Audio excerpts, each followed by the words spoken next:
ونصلی علی رسول الکریم اما بعد فاعوذ باللہ من الشیطان الرجیم بسم اللہ الرحمن الرحیم رب اشرح لی صدری ویسر لی امری واحلل عقدۃ من لسانی یفقہوا قولی۔ السلام علیکم ورحمۃ اللہ وبرکاتہ۔ الحمدللہ، اللہ کا احسان ہے کہ اس نے ایک مرتبہ پھر ہمیں جمع کیا، کس لیے؟ جو اصل رول ماڈل ہے ان کے بارے میں جاننے کے لیے۔ تو انشاءاللہ ہم اس نیت سے یہاں ہے کہ ہم جو سنیں گے اس کو عمل کی نیت سے سنیں گے اور اس پر عمل کرنے کی کوشش کریں گے۔ تو آج ہم جس شخصیت کے بارے میں جانیں گے ان کا نام ہے حضرت سودا بنت زمعہ رضی اللہ تعالی عنہا۔ یہ آپ صلی اللہ علیہ وسلم کی دوسری بیوی ہے۔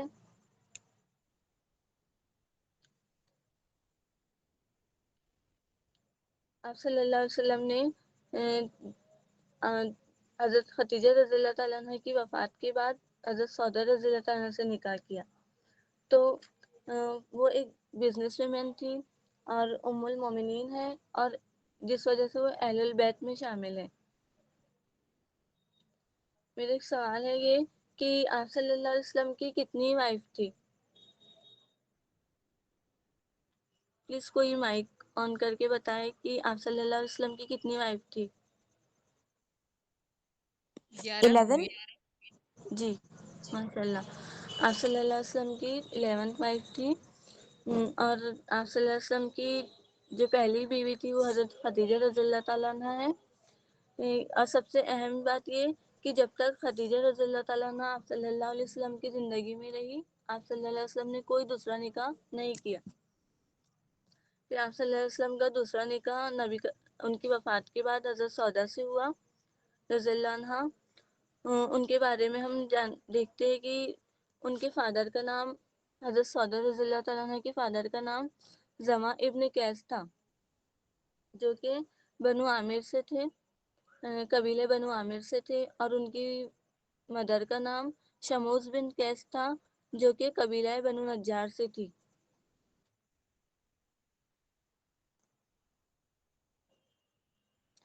جو سودا رضی اللہ عنہ کے پہلے ہسبینڈ تھے ان کا نام سکران ابن عمر ہے، اور ان سے جو بیٹے تھے سودا رضی اللہ تعالیٰ عنہ کو عبد الرحمن بن سکران، وہ حضرت عمر فاروق رضی اللہ تعالیٰ عنہ کی دور خلافت میں ایک جنگ ہوتی ہے، جنگ جلولہ، جس میں وہ شہید ہو جاتے ہیں۔ تو اس طرح سودا رضی اللہ تعالیٰ عنہ ام المومنین ہونے کے ساتھ ساتھ ایک شہید کی ماں بھی ہے۔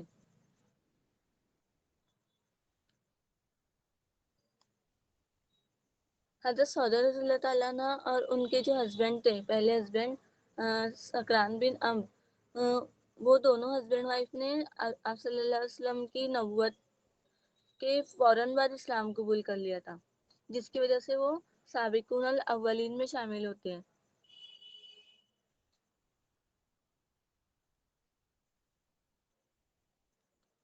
سودا رضی اللہ تعالیٰ عنہ اور ان کے ہسبینڈ نے مکہ سے ابیسینیا کی طرف ہجرت کی تھی۔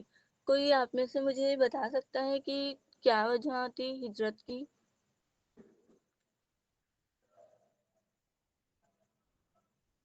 یہ پہلی ہجرت کرنے والوں کی بہت اہمیت ہے سیرہ میں، تو کیا وجوہات تھی ہجرت کی؟ کسی کو پتا ہے؟ جی ان پہ ظلم بہت ہو رہا تھا اس لیے۔ جی، جو نئے نئے اسلام قبول کر رہے تھے، جو اسلام میں داخل ہو رہے تھے مسلمان، تو کافرین ان پر بہت ظلم و ستم کرتے تھے۔ تو آپ صلی اللہ علیہ وسلم نے اجازت دے دی تھی کہ آپ لوگ مکہ سے ابیسینیا کی طرف ہجرت کر لیجئے۔ تو انہوں نے پہلی ہجرت کی تھی مکہ سے ابیسینیا کی طرف، اور دوسری ہجرت انہوں نے نبی کریم صلی اللہ علیہ وسلم کے نکاح میں آنے کے بعد مکہ سے مدینے کی طرف کی تھی، کہ جب آپ صلی اللہ علیہ وسلم مدینے میں تھے تو زید بن حارثہ رضی اللہ عنہ کو حکم دیا تھا کہ تم اپنے ساتھ سودا رضی اللہ تعالیٰ عنہ اور فاطمہ ثانیہ کو لے آؤ مدینہ۔ اس طرح انہوں نے اپنی زندگی میں 2 ہجرت کی۔ جو سودا رضی اللہ تعالیٰ عنہ تھی، انہوں نے اپنی زندگی میں ایک خواب، اپنے شوہر کی زندگی میں ایک خواب دیکھا تھا کہ وہ تکیے پر لیٹی ہوئی ہے اور آسمان پھٹا اور چاند ان کی گود میں آ کر گرا ہے. تو جب وہ یہ خواب اپنے ہسبینڈ کو بتاتی ہے، سکران بن عمرو کو، تو وہ اس کی یہ تعبیر کرتے ہیں کہ بہت جلد میری وفات ہو جائیں گی اور تمہارا نکاح محمد صلی اللہ علیہ وسلم سے ہو جائے گا. یہاں پہ ایک اور سوال ہے میرا کہ اور کون سی دو ام المومنین ہیں جنہیں مطلب بہت پہلے ہی بتا دیا گیا تھا کہ وہ ام المومنین بننے والی ہے خواب کے ذریعے؟ کسی کو پتا ہے وہ کون سی دو ام المومنین ہیں جنہیں خواب کے ذریعے بتا دیا گیا تھا کہ ان کا نکاح آپ صلی اللہ علیہ وسلم سے ہوگا؟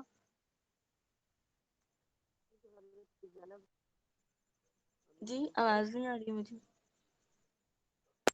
رحمۃ اللہ وبرکاتہ. ایک تو حضرت زینب بنت جہش اور ایک شاید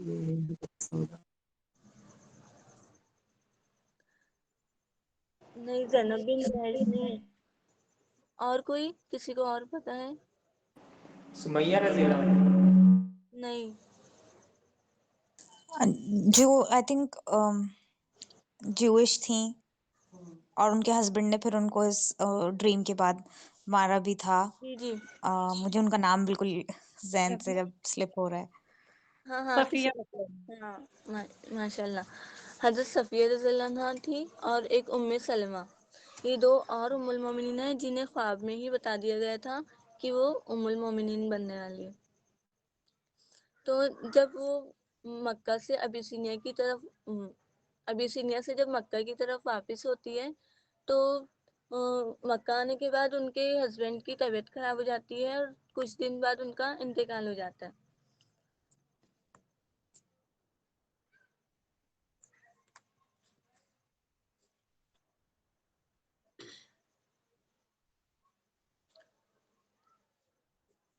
کسی ایک اور میرا سوال ہے کہ عام الحزن کے بارے میں پتہ ہے کہ کسی کو؟ سیرہ جی میں جی بتائیے. عام عام الحزن الحسن وہ سال ہے، عام الحسن شاید وہ سال ہے جس سال میں سیدہ خدیجہ اور حضرت ابو طالب کا انتقال ہو جاتا ہے. جی ماشاء اللہ. عام الحزن مطلب حزن یعنی غم اور عام یعنی سال، یعنی غموں کا سال. آپ صلی اللہ علیہ وسلم کی زندگی میں یہ وہ سال تھا جب نا آپ صلی اللہ علیہ وسلم پر ایک کے بعد ایک مصیبتیں آ رہی تھی. پہلے آپ صلی اللہ علیہ وسلم کی جو چچا، جس آپ صلی اللہ علیہ وسلم کے سب سے بڑے سپورٹر، جن کی وجہ سے کفار تھوڑا گھبراتے تھے یا تھوڑا آپ اسلم محفوظ تھے بہت، تو اب چچا ابو طالب ان کی وفات ہو جاتی ہے. پھر تھوڑے ہی عرصے بعد آپ وسلم کی جانثار بیوی جو آپ وسلم کی ہر تکلیف میں آپ وسلم کے ساتھ ہوا کرتی تھی، آپ وسلم کو تسلی دیتی تھی، جس نے اپنا مال جان سب کچھ آپ وسلم پر لٹا دیا تھا، تو ان کی بھی وفات ہو جاتی ہے. تو اسی سال عام الحزن میں آپ صلی اللہ علیہ وسلم طائف کا سفر کرتے ہیں. تو آپ وسلم کو وہاں پر بھی بہت مشکلوں کا سامنا کرنا پڑتا ہے. اس وجہ سے سیرہ میں ان تمام واقعات ہونے کی وجہ سے سیرہ میں اس کو عام الحزن کہا جاتا ہے. جب آپ وسلم کی بیوی حضرت خدیجہ رضی اللہ تعالیٰ عنہ کی وفات ہو جاتی ہے تو آپ صلی اللہ علیہ وسلم خود کو بہت بہت تنہا محسوس کرتے ہیں، بہت غمگین ہو جاتے ہیں آپ وسلم، کیونکہ ایز اے رسول آپ صلی اللہ علیہ وسلم پر باہر کی بہت ساری ذمہ داریاں تھیں، اور بیوی حضرت خدیجہ کی وفات رضی اللہ عنہ کی وفات کے بعد یہ ہوتا ہے کہ جو بچیوں کی بھی ذمہ داری اور گھر کی بھی ذمہ داری آپ صلی اللہ علیہ وسلم پر آ جاتی ہے، جس وجہ سے آپ صلی اللہ علیہ وسلم بہت پریشان دکھائی دیتے ہیں، صحابہ کو محسوس ہوتے ہیں. تو آپ صلی اللہ علیہ وسلم کی پریشانی تو سب محسوس کرتے ہیں، لیکن کسی میں اتنی ہمت نہیں تھی کہ آپ صلی اللہ علیہ وسلم کی پرسنل لائف میں یہ انٹرفیئر کرے یا وسلم کو کوئی ایڈوائس دے. لیکن ان میں صحابیہ میں ایک تھی خولہ بنت حکیم رضی اللہ عنہا. تو وہ بہت ان کے بارے میں آتا ہے کہ وہ بہت ذہین تھی اور بہت بہادر تھی.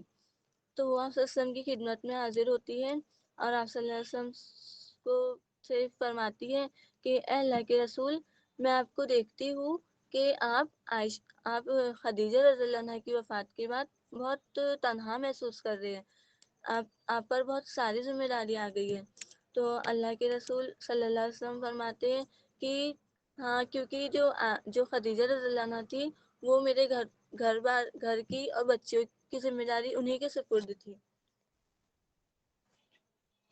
تو خولہ رضی اللہ عنہ آپ صلی اللہ علیہ وسلم کے سامنے اپنی رائے رکھتی ہیں کہ اللہ کے رسول آپ نکاح ثانی کر لیجئے۔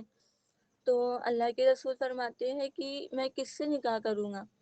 تو جو خولہ رضی اللہ عنہ ان کے آپ صلی اللہ علیہ وسلم کے سامنے دو نام پیش کرتی ہے، ایک سودا رضی اللہ عنہ کا اور ایک عائشہ رضی اللہ تعالیٰ عنہ کا۔ جو خولہ بنت حکیم ہے وہ بہت ذہین بھی تھی، تو وہ سودا رضی اللہ عنہ کا نام اس لیے پیش کرتی ہے کیونکہ وہ جان گئی تھی کہ نبی کریم صلی اللہ علیہ وسلم کو اب ایک ایسے ساتھی کی ضرورت ہے جو آپ صلی اللہ علیہ وسلم کی بچیوں کی اچھی تربیت کرے اور آپ صلی اللہ علیہ وسلم کی گھر کی ذمہ داریوں کو اچھے سے سنبھال لے۔ اور عائشہ رضی اللہ تعالیٰ عنہ کا نام اس لیے انہوں نے سجیسٹ کیا تھا کہ جیسا کہ میں نے ابھی بتایا کہ آپ صلی اللہ علیہ وسلم کے پاس مورل سپورٹ نہیں تھا اس وقت، چچا ابو طالب کی وفات ہو گئی تھی، تو عائشہ صلی اللہ علیہ وسلم سے نکاح کرنے پر یہ ہوتا ہے کہ جو ابو بکر صدیق صلی اللہ علیہ وسلم علیہ وسلم کے جو ساتھی تھے ان کا جو ریلیشن تھا وہ اور اسٹرانگ ہو جاتا۔ تو آپ صلی اللہ علیہ وسلم کو پسند آتی یہ دونوں تجویز خولہ رضی اللہ عنہ کی، تو آپ صلی اللہ علیہ وسلم انہیں اجازت دیتے ہیں کہ ٹھیک ہے تم میری بات کرو ان سے جا کر میرے پرپوزل کی۔ تو خولہ رضی اللہ عنہ سب سے پہلے سودا بن زمعہ رضی اللہ عنہ کے پاس جاتی اور انہیں بتاتی ہے کہ میں نبی کریم صلی اللہ علیہ وسلم کا رشتہ لے کر آئی ہوں۔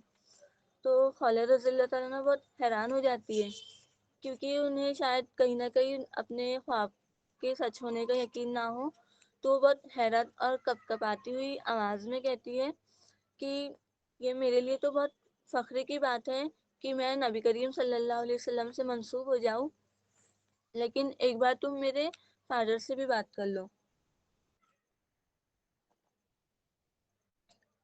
پھر جو خولہ رضی اللہ عنہ ہے نا، وہ سودا رضی اللہ عنہ کے والد کے پاس جا کر ان سے اجازت طلب کرتی ہے کہ آپ کی بیٹی کو حضرت محمد صلی اللہ علیہ وسلم کا رشتہ آیا ہے، تو کیا آپ کو قبول ہے؟ تو ان کے والد بہت خوش ہو جاتے ہیں اور اجازت دے دیتے ہیں۔ پھر بہت سادگی سے آپ صلی اللہ علیہ وسلم کا نکاح اس طرح سودا رضی اللہ عنہ سے ہو جاتا ہے۔ ان کے والد ہی نکاح پڑھاتے ہیں اور مہر 400 درہم رکھا جاتا ہے۔ جب ان کے بھائی سودا بن زمعہ کے بھائی عبداللہ ابھی تک اسلام قبول نہیں کیے تھے، تو جب ان کو پتہ چلتی ہے یہ بات کہ سودا رضی اللہ عنہ کا نکاح ہو گیا ہے تو بہت غمگین ہو جاتے ہیں اور اپنے غم کا ایسے وہ مطلب اظہار کرتے کہ خاک اٹھا کر وہ اپنے سر پر ڈال لیتے ہیں۔ لیکن جب وہ بعد میں اسلام قبول کر لیتے ہیں، مدینے میں ہوتے ہیں، تو جب وہ اپنی اس حرکت کو یاد کرتے تو بہت شرمندگی محسوس کرتے ہیں۔ اب جیسے آپ صلی اللہ علیہ وسلم نے سودا رضی اللہ عنہ سے نکاح کیا جو کہ وہ ایک ویڈو تھی اور وہ گڈ لکنگ بھی نہیں تھی اور ایجڈ بھی تھی، آتا ہے کہ ان کی ایج نکاح کے وقت 50 سے 55 کے درمیان تھی۔ تو اگر آج ہم اپنے آس پاس دیکھیں، اپنے معاشرے میں دیکھیں کہ ایک ایسی عورت جو 50 یا 55 کی ہو اور گڈ لکنگ نہ ہو اور بیوہ ہو، تو کیا آج کے ہمارے معاشرے میں پاسبل ہے ایسی عورت کا نکاح ہونا؟ آج ہمارے معاشرے میں طلاق شدہ اور بیوہ کا نکاح کو ٹیبو بنا لیا ہے، اس پر ڈسکس کرنا بھی ہم برا سمجھتے ہیں، ایون ہمارا دھیان بھی اس طرح نہیں جاتا۔ اور جیسے ہم خولہ رضی اللہ تعالیٰ عنہ کے ایکشن کو دیکھیں کہ کیسے وہ ایک طلاق شدہ سودا رضی اللہ عنہ کا نام سجیسٹ کرتی ہے، تو کیا آج ہمارے ذہن میں جب ہم اپنے آس پاس دیکھتے ہیں ایسے طلاق شدہ عورتیں اور بیوہ عورتیں، تو کیا ہمارے ذہن میں ان کا کوئی میچ میکر آتا ہے کہ ہم ایسا ایز اے میچ میکر سوچتے ہیں کہ ان کا نکاح ان سے ہو سکتا ہے یا کچھ؟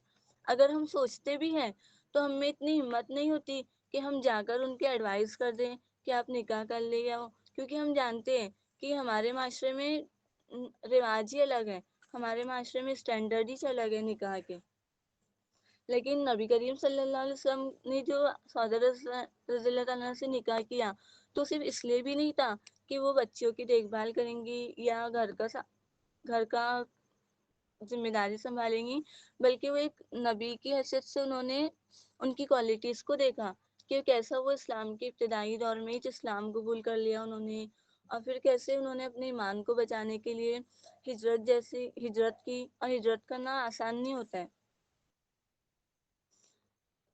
تو جب سعودہ رضی اللہ تعالیٰ عنہ آئی رخصت ہو کر نبی کریم صلی اللہ علیہ وسلم کے گھر میں، تو انہیں اپنا مقام پتہ تھا. انہوں نے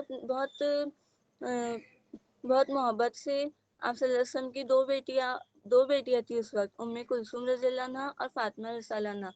تو سعودہ رضی اللہ تعالیٰ عنہ نے بہت محبت سے ان کی تربیت کی، اور آپ صلی اللہ علیہ وسلم کے گھر کے جو دوسرے کام تھے بہت احسن طریقے سے اس کی ذمہ داری خود پر لی، اور وہ بہت احسن طریقے سے اس کام کو انجام دیتی تھی، بہت خوشی خوشی.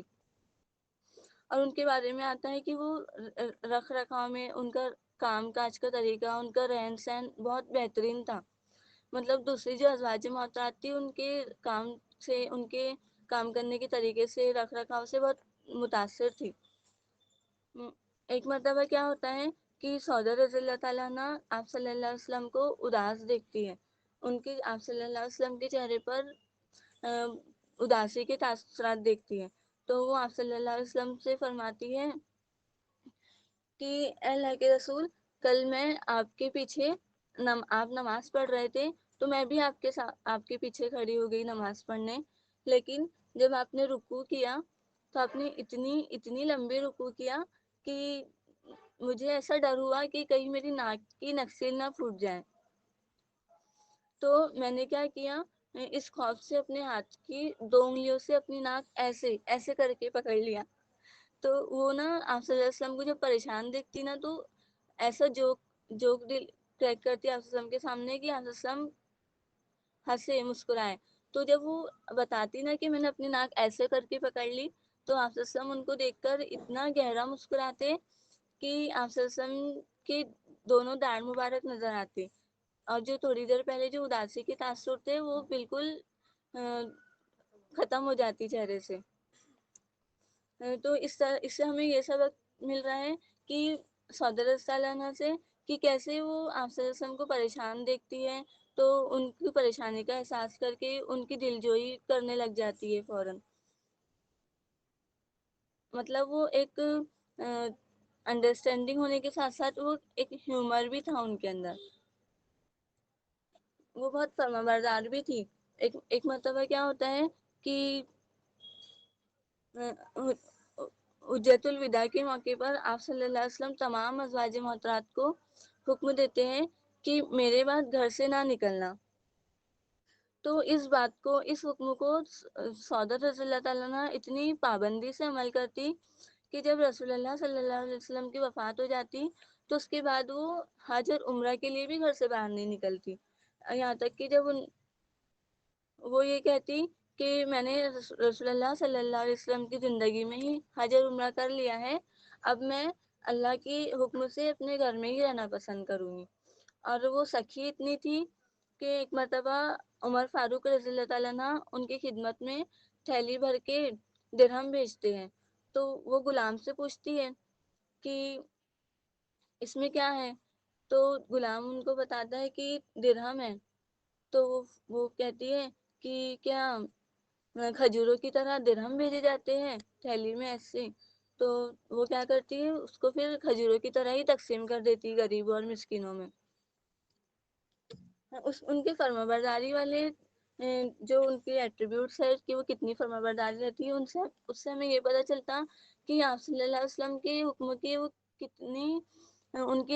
کتنی ویلیو کرتی کہ وہ گھر سے باہر نہیں نکلتی. اور آج ہم نے بازاروں کی زینت بنے ہوئے ہیں، کتنا ہمارے کو کام ہوتا ہے کتنے بار ہم بازار جاتے ہیں، جبکہ ہم جانتے ہیں کہ افسر کی حدیث ہے کہ جو عورت اپنے گھر میں ہوتی ہے وہ سب سے زیادہ اللہ کے قریب ہوتی ہے. اور اس سے مطلب اس حدیث پر عمل کرنے کے لیے ہم یہ کر سکتے ہیں کہ مہینے میں ایک بار پوری لسٹ بنا کر ایک ساتھ سامان لا لے کہ ہمیں زیادہ سے زیادہ گھر سے باہر نہ نکلنا پڑے. اور جو سعودہ رضی اللہ تعالیٰ عنہ تھی وہ بہت زیادہ لائل تھی. اور جب وہ بہت مطلب بوڑھی ہو جاتی ہے تو ان کو نا یہ خوف ہو جاتا ہے یا یہ گمان ہوتا ہے کہ کہیں محمد صلی اللہ علیہ وسلم انہیں چھوڑ نہ دے، انہیں طلاق نہ دے دے، جبکہ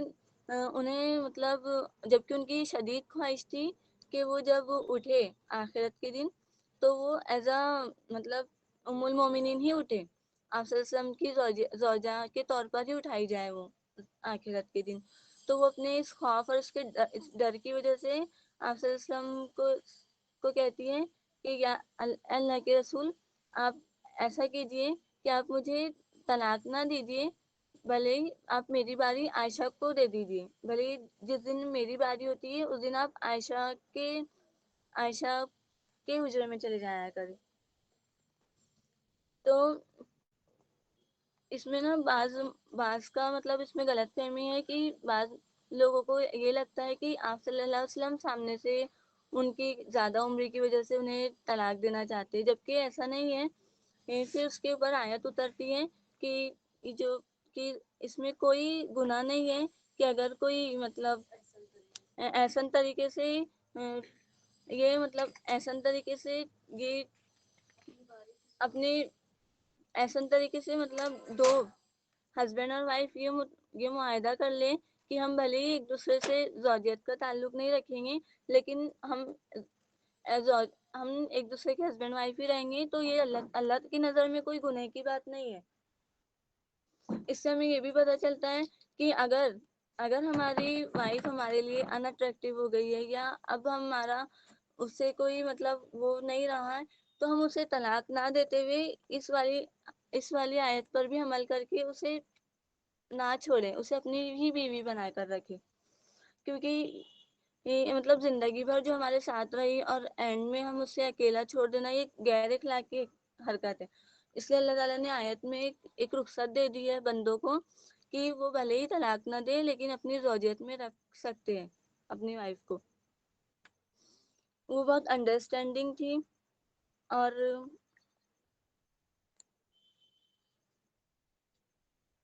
جو دوسری ام المومنین ہیں تو وہ سعودہ رضی اللہ عنہ انہوں نے کبھی اپنی سینئرٹی کا مطلب دھاک نہیں جمایا کہ میں بہت سینئر ہوں، میں آپ صلی اللہ علیہ وسلم کی زندگی میں سب سے پہلے آئی ہوں خدیجہ کے بعد. بلکہ وہ دوسری ام المومنین کے ساتھ بہت محبت سے پیش آتی تھی. ایک مرتبہ کیا ہوتا ہے کہ جو حضرت عائشہ رضی اللہ تعالیٰ عنہ اور حفصہ رضی اللہ تعالیٰ عنہ ہوتی ہے، ان دونوں کو اور دوسرے ام المومنین کو بھی یہ بات پتہ ہوتی ہے کہ جو سعودہ رضی اللہ تعالیٰ عنہ ہے وہ دجال سے بہت ڈرتی ہے.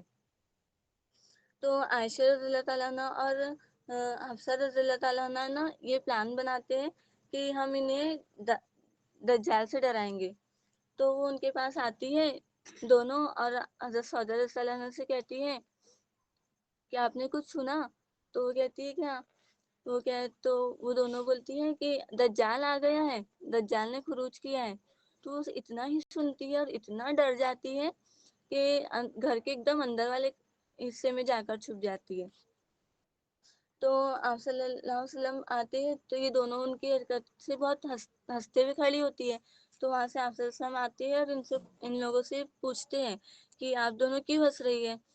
تو جو عائشہ رضی اللہ عنہا ہے نا تو وہ بتاتی ہے کہ ہم نے نا ابھی ایسا مذاق کیا ہے سعودہ رضی اللہ تعالیٰ عنہ سے. تو آپ صلی اللہ علیہ وسلم اندر جاتے ہیں اور انہیں بولتے ہیں کہ باہر آ جاؤ، ابھی دجال نہیں آیا. تو وہ باہر آ کر انہیں کوئی ایسی مطلب برا نہیں مانتی، وہ سمجھتی کہ ان لوگوں نے مذاق ہی کیا ہے.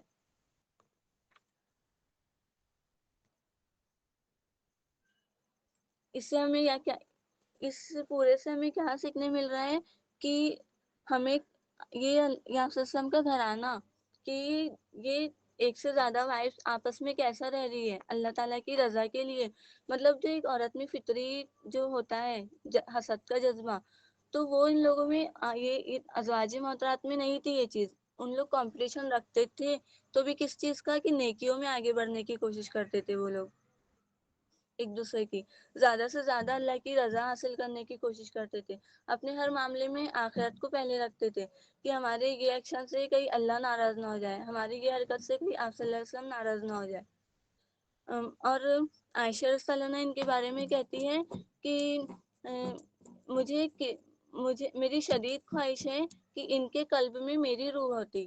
مطلب عائشہ رضی اللہ عنہا کو ان کا عائشہ رضی اللہ عنہا ان کی کوالٹیز سے، ان کے کام کاج سے، ان کے رکھ رکھاؤ سے اتنی زیادہ متاثر تھی کہ وہ ایسا آتا ہے کہ وہ ایسا بولتی تھی کہ کسی عورت کو دیکھ کر میری یہ خواہش نہیں ہوئی سوائے سودا رضی اللہ تعالیٰ عنہ کے کہ میں ان کے جیسے بن جاؤں، پوری ان کے جیسے بن جاؤں. ان کی نا ایک اور کوالٹی آتی ہے کہ جیسے یہ بزنس ویمن تھی، تو یہ جو جانور کی جلد ہوتی ہے نا، تو اس کی صاف صفائی کر کے اس کو ٹیننگ کر کے اس کو فروخت کرنے کا کام کرتی تھی. لیکن ان کے بارے میں آتا ہے کہ اس کے باوجود بھی یہ اپنے آپ کو بہت صاف ستھرا رکھتی تھی. کبھی ان کے اس میں سے اسمیل کسی کو محسوس نہیں آئی. یہ ہمیشہ اپنے آپ کو بہت صاف ستھرا رکھتی تھی.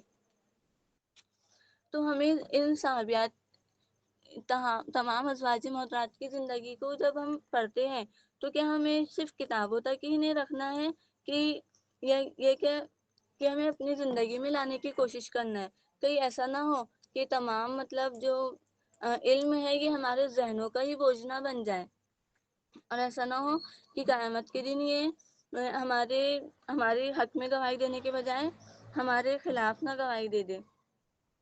اس لیے جب بھی ہمیں آپ صلی اللہ علیہ وسلم کی سنت کو، اور جب بھی ہم ازواج محترات کی زندگی کو، سیرت کو پڑھتے ہیں، تو ہمیں کسی نہ کسی طرح اپنی زندگی میں اس کو اپلائی کرنے کی کوشش کرنا چاہیے.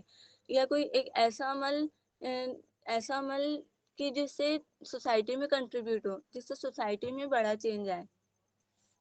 آپ عائشہ رضی اللہ عنہا کے علاوہ ہم دیکھتے ہیں کہ آپ وسلم کی زندگی میں کبھی کوئی ایسی کوئی ازواج نہیں تھی جو کنواری تھی، صرف عائشہ رضی اللہ عنہا ہی کنواری تھی. تو جو ایک کے بعد ایک جو آپ وسلم اتنے نکاح کیے، تو اس میں بھی کچھ نہ کچھ حکمت رہی تھی. یا تو سہارا دینے کے لیے، یا قبیلوں کے درمیان خوشگوار تعلقات ہونے کے لیے. جو آج دوسرے جو کافر ہیں، آج جو کہتے ہیں، جو سوال اٹھاتے اتنے نکاح پر، تو ہمیں یہ پتا ہونا چاہیے کہ آپ صلی اللہ علیہ وسلم کا اتنے نکاح کرنے کے پیچھے کیا مقصد تھا. اور اس کے بعد صحابہ کرام کا بھی آتا ہے کہ صحابہ کرام بھی آپ صلی اللہ علیہ وسلم کی سنت کو آگے لے کر چلے. کہ جو اسماء بنت امیس ہے، ایک صحابیہ، وہ پہلے جعفر ابن ابی طالب کی نکاح میں تھی، پھر ان کی شہادت کے بعد وہ ابو بکر صدیق کی نکاح میں آئی، پھر اس کے بعد علی رضی اللہ عنہ کی نکاح میں آئی. آج ہم دیکھتے ہیں کہ آج ہمارے لیے کتنی بڑی بات ہے کہ کوئی طلاق شدہ کا یا کوئی بیوہ کا دوسرا نکاح بھی ہمارے لیے بہت بڑی بات ہے. اور جب ہم آپ صلی اللہ علیہ وسلم اور صحابہ کی زندگی کو دیکھتے ہیں تو ان لوگوں کی زندگی، صحابہ کی زندگی ایسی تھی بالکل جو آپ صلی اللہ علیہ وسلم کر رہے ہیں، جو کہہ رہے ہیں، فوراً اس پر عمل کر لیتے تھے، فوراً اس کو اپنی زندگی میں شامل کر لیتے تھے. ایک مطلب یہ بھی آتا ہے کہ جب جنگ بدر میں بہت سارے مسلمان شہید ہوئے، تو آپ صلی اللہ علیہ وسلم نے صحابہ کرام کو مطلب حکم دیے تھے کہ بہت ساری عورتیں بے سہارا اور بیوہ ہو گئی تھی. تو آپ صلی اللہ علیہ وسلم نے اس ٹائم پر یہ حدیث کوٹ کیے تھے کہ جس کا مفہوم ہے کہ جو مسکین کے لیے دوڑ دھوپ کرے گا، وہ ایسے ہیں جیسے اللہ کے راستے میں دوڑ دھوپ کر رہا ہے. تو جب یہ حدیث سنتے ہی بہت سارے صحابہ کرام نے کئی ام المومنین سے کئی صحابیات سے نکاح کیا. وہ موٹیویٹ ہو جاتے تھے فوراً، جیسے ہی آپ صلی اللہ علیہ وسلم انہیں کوئی ہدایت دیتے تھے، عمل کی ترغیب دیتے تھے، وہ فوراً کر لیتے تھے اس کو. تو اس سے ہمیں یہ سیکھنے کو مل رہا ہے کہ ہم بھی جیسے ہی ہمارے سامنے کوئی حق بات آ رہی ہے، کوئی شریعت کا کوئی رول آ رہا ہے، بھلے ہی وہ ہماری سوسائٹی میں کتنا ہی ٹیبو بنا ہو، بھلے ہی کتنا ہی ناگوار ہو، لیکن ہم انڈیویجولی ہم اسے پوری کوشش کریں کہ ہم اسے اپنی زندگی میں امپلیمنٹ کریں.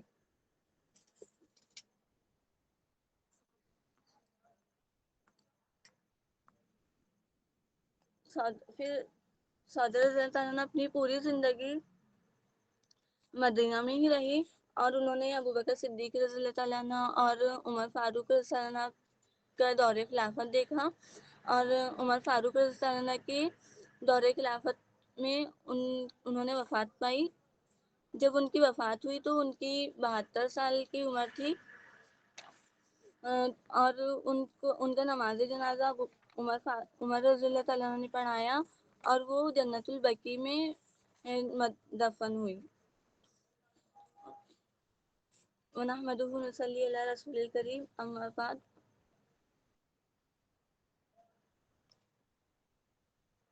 السلام علیکم ورحمۃ اللہ وبرکاتہ. جی جزاک